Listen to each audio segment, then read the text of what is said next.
جب نمازی زیادہ ہوں گے تو ثواب بھی زیادہ ہوگا۔ حضرت ابی بن کعب رضی اللہ عنہ سے مروی ہے کہ رسول اللہ صلی اللہ علیہ وسلم نے فرمایا، ایک آدمی کا کسی دوسرے آدمی کے ساتھ مل کر نماز پڑھنا تنہا نماز پڑھنے سے کہیں زیادہ پاکیزہ اور اجر ثواب کا باعث ہے، اور دو آدمیوں کے ساتھ مل کر پڑھنا پہلی صورت سے بھی زیادہ اجر و ثواب کا باعث ہے۔ اسی طرح جتنے افراد زیادہ ہوں گے اتنا ہی زیادہ اللہ تعالیٰ کے نزدیک پسندیدہ ہے۔ یہ روایت حسن ہے۔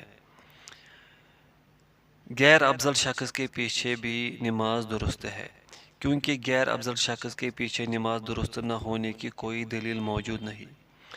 رسول اللہ صلی اللہ علیہ وسلم نے خود حضرت عبد الرحمن بن عوف رضی اللہ عنہ کے پیچھے نماز پڑھی ہے، جیسے کہ حضرت مغیرہ بن شعبہ رضی اللہ عنہ سے مروی روایت میں ہے کہ جب حضرت عبد الرحمن بن عوف رضی اللہ عنہ نے سلام پھیرا تو رسول اللہ صلی اللہ علیہ وسلم کھڑے ہو گئے اور اپنی نماز مکمل کرنے لگے۔ صحیح مسلم۔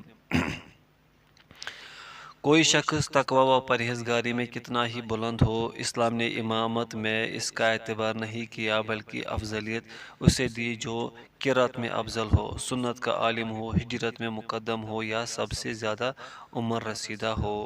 صحیح مسلم۔ یہ وجہ ہے کہ حضرت ابن ام مکتوم رضی اللہ عنہ کو 2 مرتبہ مدینہ کا والی بنایا گیا، اور وہ اندھے ہونے کے باوجود لوگوں کو نماز پڑھایا کرتے تھے۔ یہ روایت حسن ہے۔ ابو داؤد۔ شوکانی رحمۃ اللہ فرماتی ہیں، ہر ایسا شخص جس کی اپنی نماز ہو جاتی ہے، اس کے پیچھے اس کے علاوہ کسی دوسرے کی نماز بھی ہو جائے گی۔ صدیق حسن خان رحمۃ اللہ فرماتے ہیں، فی الحقیقت نماز ایسی عبادت ہے جسے ہر نمازی کے پیچھے ادا کرنا صحیح ہے، بشرطے کہ وہ اس کے ارکان و اذکار کو اسی طرح سے بجا لائے جس سے نماز کافی ہو جائے، اگرچہ وہ شخص گناہ گار ہو یا بہت زیادہ متقی و پرہیزگار نہ ہو۔ 2 ضعیف روایات۔ ہر نیک اور گناہ گار کے پیچھے نماز پڑھ لو، روایت ضعیف ہے۔ جس نے کلمہ لا الہ الا اللہ پڑھا ہے اس کے پیچھے نماز پڑھ لو، یہ بھی ضعیف ہے۔ بہتر یہ ہے کہ امام قابل احترام لوگوں میں سے ہو۔ حضرت ابن عباس رضی اللہ عنہما سے مروی ہے کہ رسول اللہ صلی اللہ علیہ وسلم نے فرمایا، ایسے لوگوں کو امام بناؤ جو تم میں معزز ہوں، کیونکہ وہ تمہارے اور تمہارے رب کے درمیان قاصد کی حیثیت رکھتے ہیں۔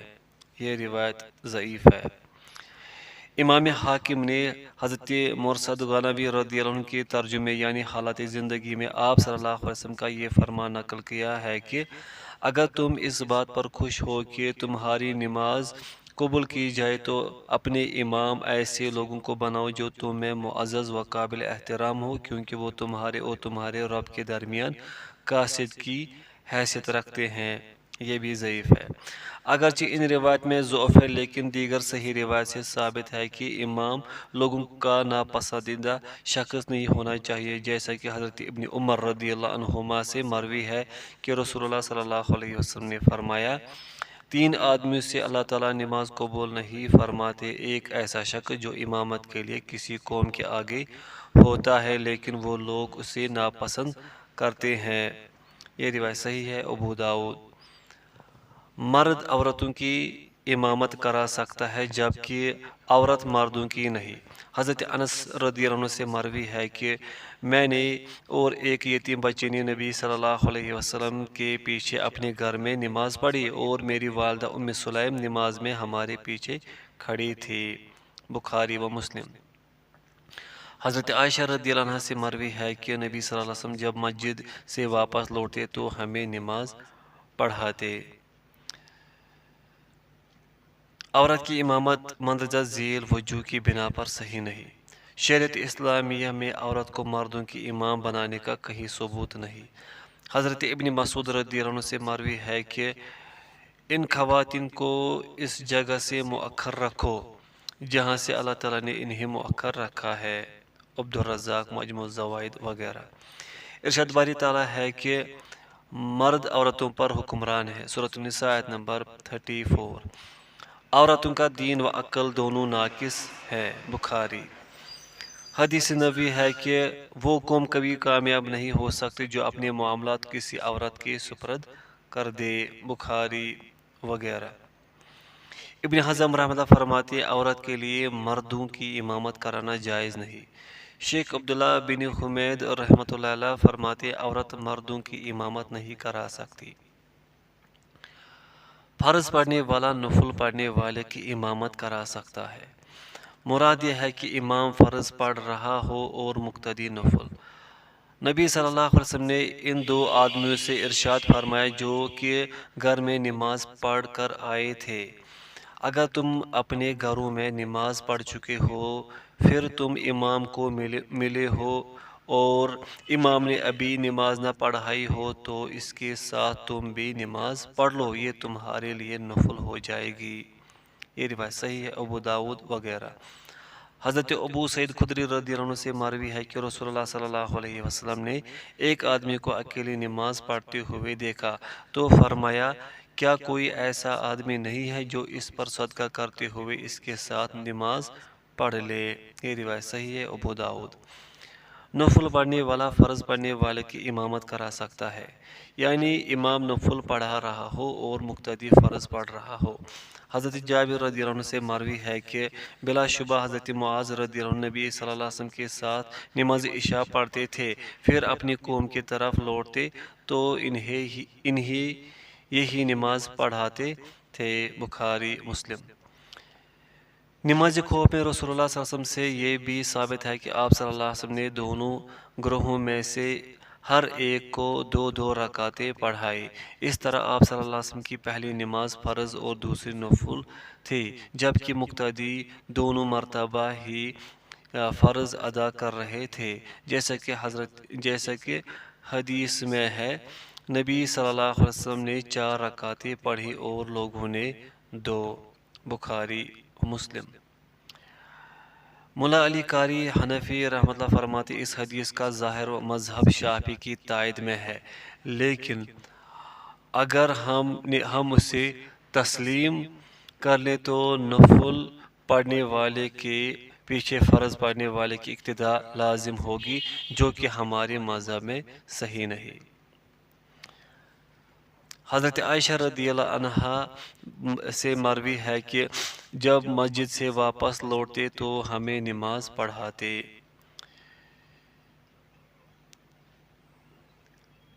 شافعی رحمۃ اللہ اسی کے قائل ہے۔ ابو حنیفہ مالک رحمۃ اللہ فرماتے ہیں نفل پڑھنے والے کے پیچھے فرض پڑھنے والے کی نماز درست نہیں، کیونکہ امام اور مقتدی کی نیت ایک ہونی چاہیے، جیسے کہ حدیث میں ہے کہ اپنے امام سے اختلاف مت کرو، لیکن یہ روایت ضعیف ہے۔ ابن حزم رحمۃ اللہ فرماتے امام نفل پڑھے اور مقتدی فرض تو یہ جائز ہے۔ شوکانی رحمۃ اللہ اسی کو ترجیح دیتے ہیں۔ صدیق حسن خان رحمۃ اللہ اسی کے قائل ہیں۔ نفلوں کی جماعت یعنی نفل کے پیچھے نفل کا حکم۔ نفلوں کی جماعت کرانا صحیح احادیث سے ثابت ہے۔ قیام رمضان یعنی نماز تراویح کی آپ صلی اللہ علیہ وسلم نے جماعت کرائی۔ حضرت ابن عباس رضی اللہ عنہما نے آپ صلی اللہ علیہ وسلم کے ساتھ باجماعت قیام اللیل کیا، بخاری۔ حضرت حذیفہ بن یمان رضی اللہ عنہ نے رات کی نماز رسول اللہ صلی اللہ علیہ وسلم کے ساتھ ادا کی، مسلم۔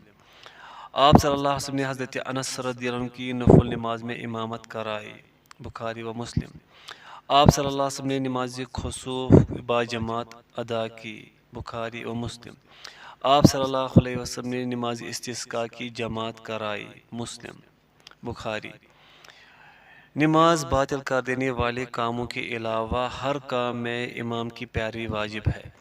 حضرت ابو ہریرہ رضی اللہ عنہ سے مروی ہے کہ رسول اللہ صلی اللہ علیہ وسلم نے فرمایا امام اسی لیے مقرر کیا گیا ہے تاکہ اس کی اقتداء کی جائے، لہذا جب وہ تکبیر کہے تو تم تکبیر کہو اور اس کی تکبیر کہنے سے پہلے مت تکبیر کہو، اور جب وہ رکوع کرے تو تم رکوع کرو اور اس کے رکوع کرنے سے پہلے مت رکوع کرو، اور جب وہ سمیع اللہ لمن حمدہ کہے تو تم اللہم ربنا لک الحمد کہو، اور جب وہ سجدہ کرے تو تم سجدہ کرو، اور اس کے سجدہ کرنے سے پہلے سجدہ مت کرو، اور جب وہ کھڑا ہو کر نماز پڑھائے تو تم کھڑے ہو کر نماز پڑھو، اور جب وہ بیٹھ کر نماز پڑھائے تو تم سب بھی بیٹھ کر نماز پڑھو۔ یہ روایت صحیح ہے، ابو داؤد۔ حضرت ابو ہریرہ رضی اللہ عنہ سے مروی ہے کہ رسول اللہ صلی اللہ علیہ وسلم نے فرمایا، کیا ایسا شخص جو امام سے پہلے اپنا سر اٹھاتا ہے ایسی بات سے ڈرتا نہیں ہے کہ اللہ تعالیٰ اس کا سر گدھے کا سر نہ بنا دے؟ بخاری و مسلم۔ یاد رہے کہ اگر امام کوئی ایسا فعل کرتا ہے جو نماز کو باطل کر دینے والا ہے، مثلا کلام وغیرہ ایسے افعال اختیار کرتا ہے جن سے انسان حالت نماز سے خارج ہو جاتا ہے، مثلا لیٹ جانا، بہت زیادہ دائیں بائیں دیکھنا یا چلنا شروع کر دینا وغیرہ، تو ایسے کسی بھی فعل میں امام کی پیروی نہیں کی جائے گی۔ جمہور اسی کے قائل ہے۔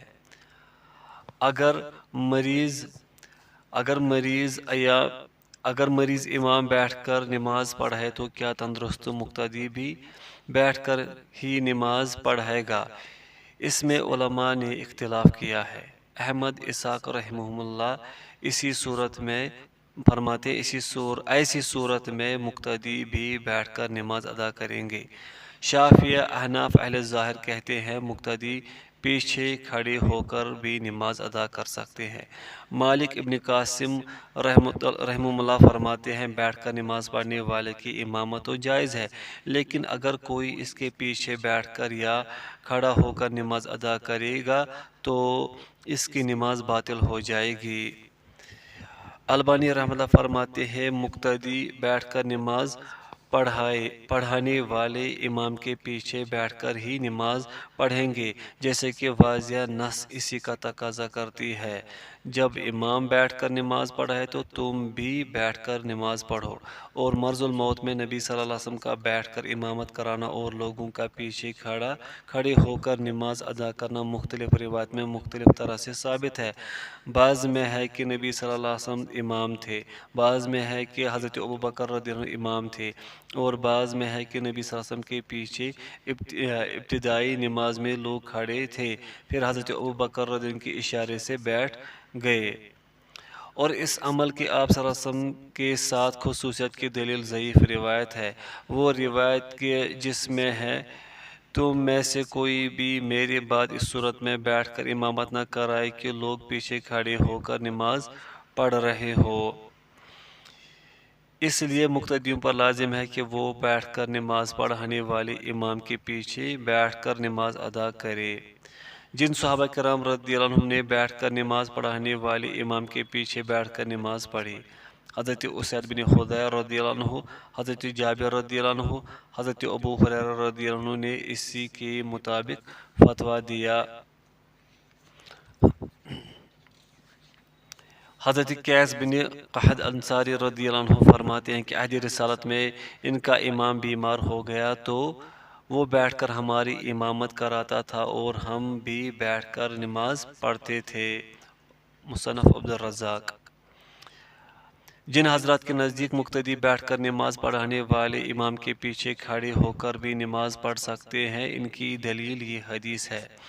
حضرت عائشہ رضی اللہ عنہا سے مروی ہے کہ حضرت ابوبکر رضی اللہ عنہ رسول اللہ صلی اللہ علیہ وسلم کی نماز کی ابتدا میں، جبکہ آپ صلی اللہ علیہ وسلم بیماری میں تھے، نماز پڑھ رہے تھے اور لوگ پیچھے کھڑے ہو کر حضرت ابوبکر رضی اللہ عنہ کی ابتدا میں نماز پڑھ رہے تھے۔ بخاری و مسلم۔ اس مسئلے کی مزید تفصیل کے لیے امام شوکانی کی کتاب نیل الاوطار اور حافظ عبد الرحمن مبارک پوری کی کتاب تحفۃ الاحوازی کا مطالعہ کیجیے۔ راجہ دونوں طرح جائز ہے، یعنی بیٹھ کر نماز پڑھانے والے امام کے پیچھے بیٹھ کر اور کھڑے ہو کر دونوں طرح نماز پڑھی جا سکتی ہے، البتہ افضل بیٹھ کر پڑھنا ہے کیونکہ آپ صلی اللہ علیہ وسلم نے اس کا حکم دیا ہے، اور کھڑے ہو کر اس لیے جائز ہے کیونکہ مرض الموت میں آپ صلی اللہ علیہ وسلم نے بیٹھ کر امامت کرائی اور دائیں جانب حضرت ابوبکر رضی اللہ عنہ نے کھڑے ہو کر آپ کی ابتدا میں نماز ادا کی، اور پھر آپ صلی اللہ علیہ وسلم نے اسی کو مقرر رکھا، یعنی اس سے منع نہیں فرمایا۔ آدمی ایسے لوگوں کی امامت نہ کرائے جو اسے ناپسند کرتے ہوں۔ حضرت عبداللہ بن عمر رضی اللہ عنہ سے مروی ہے کہ رسول اللہ صلی اللہ علیہ وسلم نے فرمایا 3 آدمیوں کی نماز اللہ تعالیٰ قبول نہیں فرماتے۔ پہلا وہ شخص جو امامت کے لیے کسی قوم کے آگے بڑھے لیکن وہ لوگ اسے ناپسند کرتے ہو۔ یہ روایت صحیح ہے ابو داؤد۔ حضرت ابو امامہ رضی اللہ عنہ سے مروی ہے کہ رسول اللہ صلی اللہ علیہ وسلم نے فرمایا 3 آدمی ایسے ہیں جن کی نماز ان کے کانوں سے تجاوز نہیں کرتی۔ ان میں سے ایک لوگوں کا ایسا امام ہے جسے وہ ناپسند کرتے ہیں۔ یہ روایت حسن ہے، ترمذی وغیرہ۔ حضرت عمر بن حارث رضی اللہ عنہ سے مروی ہے کہ یہ بات کہی جاتی تھی لوگوں میں سے جنہیں سب سے سخت عذاب دیا جائے گا 2 ہے، ایک ایسی عورت جو اپنی خاوند کی نافرمان ہے اور دوسرا وہ امام جسے مقتدی ناپسند کرتے ہیں۔ یہ روایت صحیح ہے، ترمذی۔ امام کمزوروں کا خیال کرتے ہوئے نماز پڑھائے۔ حضرت ابو ہریرہ رضی اللہ عنہ سے مروی ہے کہ نبی صلی اللہ علیہ وسلم نے فرمایا جب تم میں سے کوئی لوگوں کی امامت کرائے تو اسے قرات میں تخفیف کرنی چاہیے، اس لیے کہ مقتدیوں میں بچے، بوڑھے، کمزور اور حاجت مند لوگ بھی ہوتے ہیں۔ ہاں، جب تنہا نماز پڑھے تو پھر جس طرح چاہے پڑھے۔ بخاری و مسلم۔ حضرت انس رضی اللہ عنہ سے مروی ہے کہ نبی صلی اللہ علیہ وسلم نے فرمایا میں نماز کو لمبا کرنا چاہتا ہوں لیکن بچے کے رونے کی آواز سن کر مختصر کر دیتا ہوں کیونکہ اس کے رونے سے اس کی ماں کی سخت پریشانی و تکلیف کو میں جانتا ہوں۔ بخاری و مسلم۔ حضرت معاذ رضی اللہ عنہ کو رسول اللہ صلی اللہ علیہ وسلم نے طویل نماز پڑھانے سے ان الفاظ میں روکا، اے معاذ کیا تو نمازیوں کو فتنہ میں مبتلا کرنا چاہتا ہے؟ بخاری و مسلم۔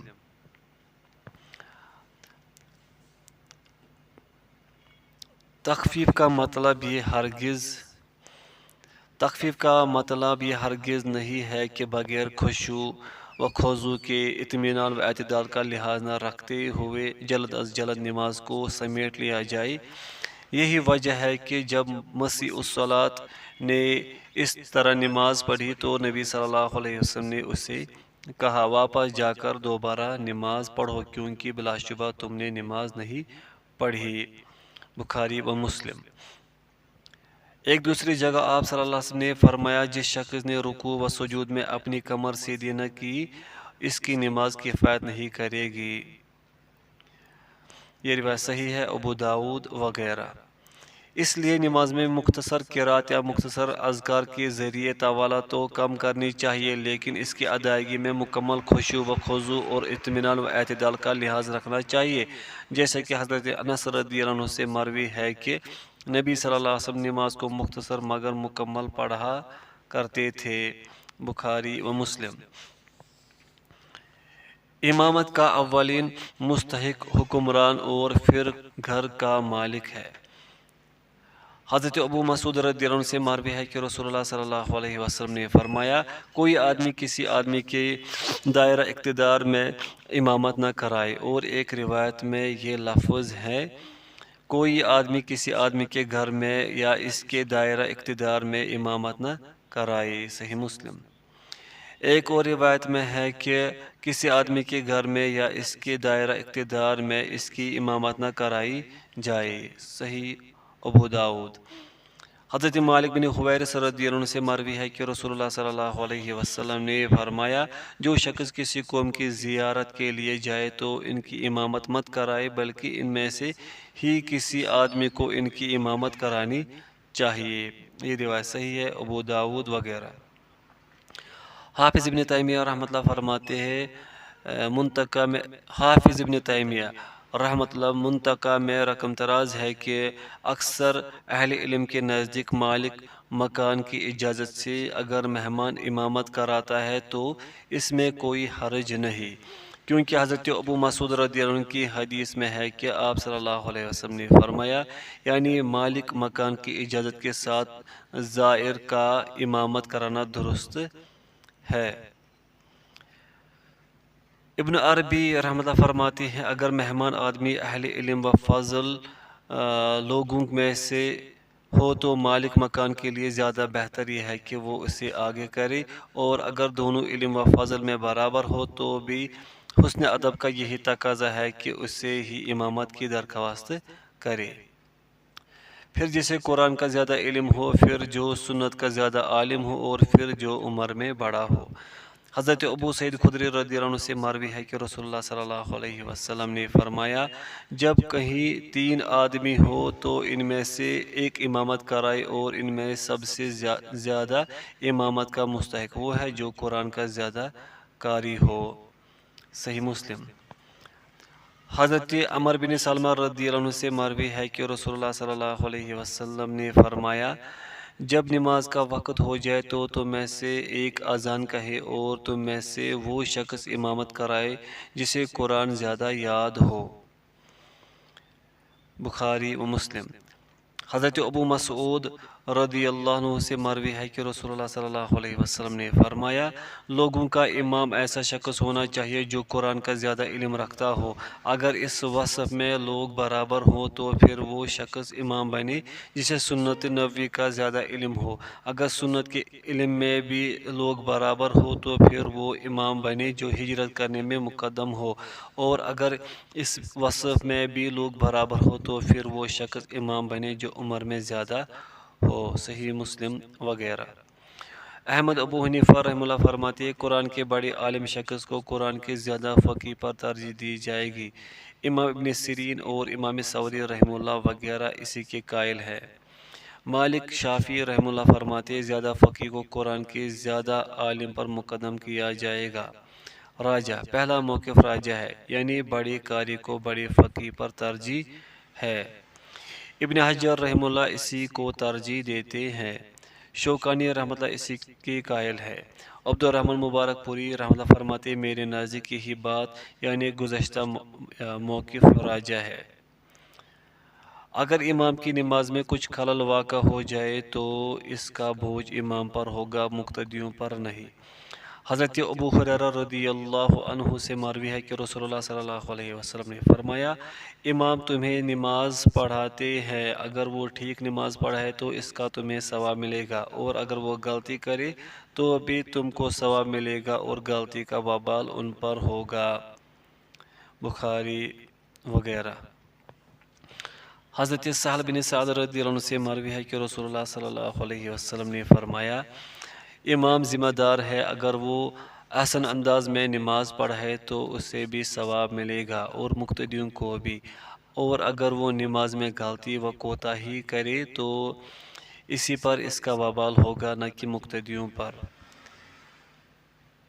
مقتدی امام کے پیچھے کھڑے ہوں گے۔ حضرت جابر رضی اللہ عنہ سے مروی ہے کہ نبی صلی اللہ علیہ وسلم نے انہیں اپنے دائیں جانب کھڑا کیا، پھر ایک دوسرا شخص آیا اور آپ صلی اللہ علیہ وسلم کے بائیں جانب کھڑا ہو گیا، تو نبی صلی اللہ علیہ وسلم نے ان دونوں کے ہاتھوں کو پکڑ کر دھکیلا حتیٰ کہ انہیں اپنے پیچھے کھڑا کر لیا۔ صحیح مسلم۔ حضرت سمرہ بن جندب رضی اللہ عنہ سے مروی ہے کہ نبی صلی اللہ علیہ وسلم نے ہمیں حکم دیا ہے کہ جب ہم 3 آدمی ہوں تو امامت کے لیے ہم میں سے ایک آگے بڑھ جائے۔ یہ روایت ضعیف ہے، ترمذی۔ جس روایت میں ہے کہ حضرت ابن مسعود رضی اللہ عنہ نے امام اسود بن یزید رحمۃ اللہ اور امام علقمہ کو رحمۃ اللہ علیہ کو اپنے دائیں اور بائیں جانب کھڑا کر لیا۔ امام شوکانی رحمۃ اللہ رقم تراز ہے کہ وہ روایت حضرت ابن مسعود رضی اللہ عنہ پر موقوف ہے، اور یہ بات مسلم ہے کہ مرفوع حدیث کو موقوف پر ترجیح ہوتی ہے۔ جمہور مالک، شافعی، ابو حنیفہ رحمہ اللہ فرماتے ہیں وہ سب اسی کے قائل ہیں کہ 2 یا 2 سے زائد افراد امام کے پیچھے کھڑے ہوں گے۔ جمہور اس کے وجوب کے قائل ہیں۔ سعید بن مسیب رحمۃ اللہ فرماتے وہ صرف اسے مستحب کہتے ہیں۔ نخعی رحمۃ اللہ فرماتے اکیلا شخص بھی امام کے پیچھے کھڑا ہوگا۔ نووی رحمۃ اللہ فرماتے ہیں یہ دونوں مذہب امام سعید اور امام نخعی رحمۃ اللہ کا فاسد ہیں۔ شوکانی رحمۃ فرماتے 2 افراد امام کے پیچھے کھڑے ہوں گے اور یہی عمل زمانہ رسالت، زمانہ صحابہ اور زمانہ تابعین وغیرہ میں ثابت ہے۔ اگر مقتدی اکیلا ہو تو امام کی دائیں جانب کھڑا ہوگا۔ گزشتہ حضرت جابر رضی اللہ عنہ سے مروی حدیث اسی پر شاہد ہے، جس میں ہے کہ انہوں نے نبی صلی اللہ علیہ وسلم کے ساتھ نماز پڑھی تو آپ صلی اللہ علیہ وسلم نے انہیں اپنے دائیں جانب کھڑا کر لیا۔ صحیح مسلم۔ حضرت ابن عباس رضی اللہ عنہ جب قیام اللیل کے لیے نبی صلی اللہ علیہ وسلم کے بائیں جانب آ کر کھڑے ہو گئے تو آپ صلی اللہ علیہ وسلم نے انہیں پکڑ کر اپنے دائیں جانب کھڑا کر لیا۔ بخاری و مسلم۔ عورتوں کی امام پہلے صف کے درمیان میں کھڑی ہوگی۔ حضرت عائشہ رضی اللہ عنہ سے مروی ہے کہ انہوں نے عورتوں کی امامت کرائی اور ان کے درمیان میں کھڑی ہوئی۔ عبدالرزاق دارقطنی وغیرہ۔ ایک روایت میں حضرت ام سلمہ رضی اللہ عنہ کے متعلق مروی ہے کہ وہ رمضان میں عورتوں کی امامت کراتی تھی اور ان کے ساتھ صف میں کھڑی ہوتی تھی۔ ابن ابی شیبہ وغیرہ۔ حضرت ام ورقہ رضی اللہ عنہا سے مروی ہے کہ نبی صلی اللہ علیہ وسلم نے انہیں اپنے گھر والوں کی امامت کرانے کا حکم دیا۔ یہ روایت حسن ہے۔ ابو داود وغیرہ۔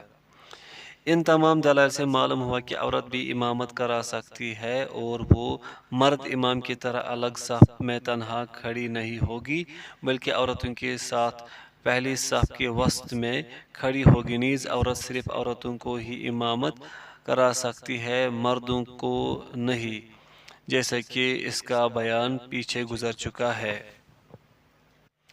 کیا سب سے آگے مردوں کی صفیں ہوں گی، پھر بچوں کی اور پھر عورتوں کی؟ حضرت ابو مالک اشعری رضی اللہ عنہ سے مروی ہے کہ نبی صلی اللہ علیہ وسلم مردوں کو بچوں کے آگے کھڑا کرتے اور بچوں کو ان کے پیچھے اور عورتوں کو بچوں کے پیچھے۔ یہ روایت ضعیف ہے۔ ابو داود۔ البانی رحمۃ اللہ فرماتے بچوں کو مردوں کے پیچھے کھڑا کرنے کی کوئی دلیل اس حدیث کے علاوہ مجھے نہیں ملی اور یہ حدیث ناقابل حجت ہے، اس لیے میں اس میں کوئی حرج نہیں سمجھتا کہ بچے مردوں کے ساتھ کھڑے ہوں جبکہ صف میں وسعت بھی ہو، اور آپ صلی اللہ علیہ وسلم کے پیچھے ایک یتیم بچے کا حضرت انس رضی اللہ عنہ کے ساتھ مل کر نماز پڑھنا بھی اس مسئلہ میں حجت ہے۔ حضرت انس رضی اللہ عنہ سے مروی ہے کہ میں اور ایک یتیم بچہ آپ صلی اللہ علیہ وسلم کے پیچھے کھڑے ہوئے اور ایک بوڑھی عورت ہمارے پیچھے کھڑی ہوئی۔ حضرت ابو ہریرہ رضی اللہ عنہ سے مروی ہے کہ مردوں کی بہترین صف پہلی ہے اور بدترین آخری ہے اور عورتوں کی بہترین صف آخری ہے اور بدترین پہلی ہے۔ مسلم وغیرہ۔ معلوم ہوا کہ پہلے مردوں کی صفیں ہوں گے جن میں بچے بھی شامل ہوں گے، ان کے پیچھے عورتوں کی صفیں ہوں گے، اور امام شوکانی رحمۃ اللہ نے یہاں جو موقف اپنایا ہے ممکن ہے کہ ان کے نزدیک پہلی حدیث قابل اعتبار ہو، لیکن چونکہ فی الحقیقت وہ حدیث ضعیف ہے اس لیے ان کا یہ موقف کہ بچوں کو مردوں کے پیچھے کھڑا کیا جائے گا درست نہیں۔ اگر امام کے ساتھ ایک مرد اور ایک عورت ہو تو مرد امام کی دائیں جانب اور عورت پیچھے اکیلی کھڑی ہوں گی، جیسے کہ حضرت انس رضی اللہ عنہ سے مروی ہے کہ نبی صلی اللہ علیہ وسلم نے انہیں اور ان کی والدہ یا خالہ کو نماز پڑھائی۔ وہ کہتے ہیں کہ آپ صلی اللہ علیہ وسلم نے مجھے اپنی دائیں جانب کھڑا کیا اور اس عورت کو ہمارے پیچھے کھڑا کر لیا۔ صحیح مسلم۔ اگر عورت اور مرد دونوں ایک ہی صف میں کھڑے ہو جائے تو کیا نماز ہو جائے گی؟ جمہور نماز ہو جائے گی۔ احناف مرد کی نماز فاسد ہو جائے گی لیکن عورت کی فاسد نہیں ہوگی۔